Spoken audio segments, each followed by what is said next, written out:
Ronit Satchi-Fainaro. I'm the chair of the Department of Physiology and Pharmacology at the Faculty of Medicine, Tel Aviv University in Israel. I'm the head of the Cancer Angiogénesis and Nanomedicine Laboratory since 2006.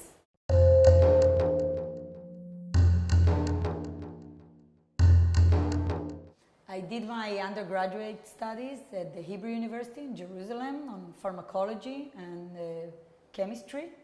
Then I moved to do a direct path to PhD at the University of London together with Professor Ruth Duncan. There I moved to the specific field of polymer chemistry and using polymers for drug delivery systems and nanotechnologies for cancer therapy.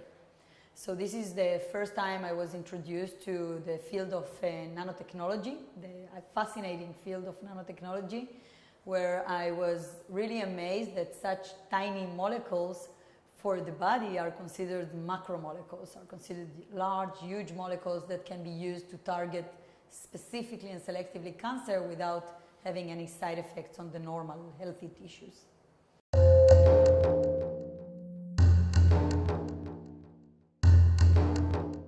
After my PhD on polymer chemistry, I moved to Judah Folkman's lab in Boston at Harvard Medical School, where I actually moved completely to biology and vascular biology.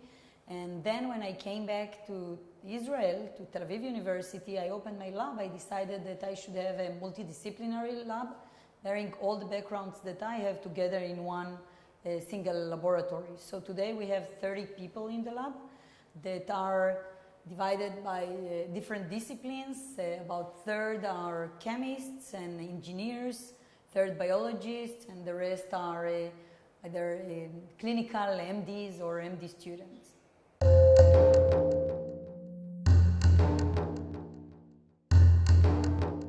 I expect to see the fruits of probably 20 to 30 years of research in nanotechnologies coming to fruition in the next decade.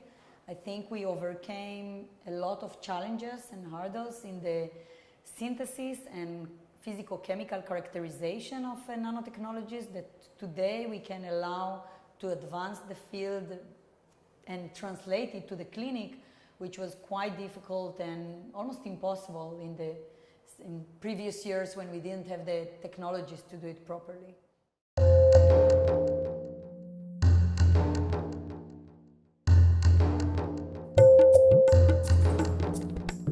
I'm a great believer in multidisciplinarity. I think we should bear in mind that when we set up large laboratories with people from different disciplines, to keep each one in his own discipline, but allow them in lab meetings, in seminars, to be exposed to the different fields and understand that this is a new language for each one, to be patient.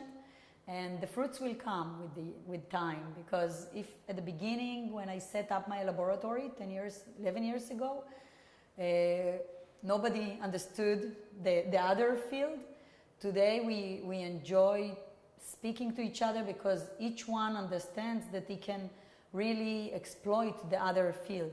For example, the chemists understand that what they synthesize and characterize doesn't end in the chemistry, but actually can go now to the biologist, and the biologist can go back to them in a ping-pong session and get the feedback. Is it working on cancer cells, on animal studies, and then hopefully to go to the clinical part, to the medical collaborators, and move to be translated really to the clinic, because this is where we want to arrive at the end.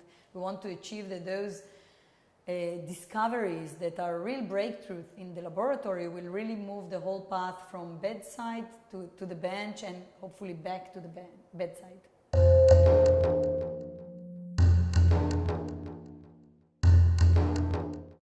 I have high expectations from this week in Argentina. I'm really excited to be here. I think there is a huge potential of research and collaborations that can be made through this workshop. And I think this is a great opportunity that we should all take charge and be responsible and try to make the best of it, be exposed to each other's projects, and hopefully collaborate in the future.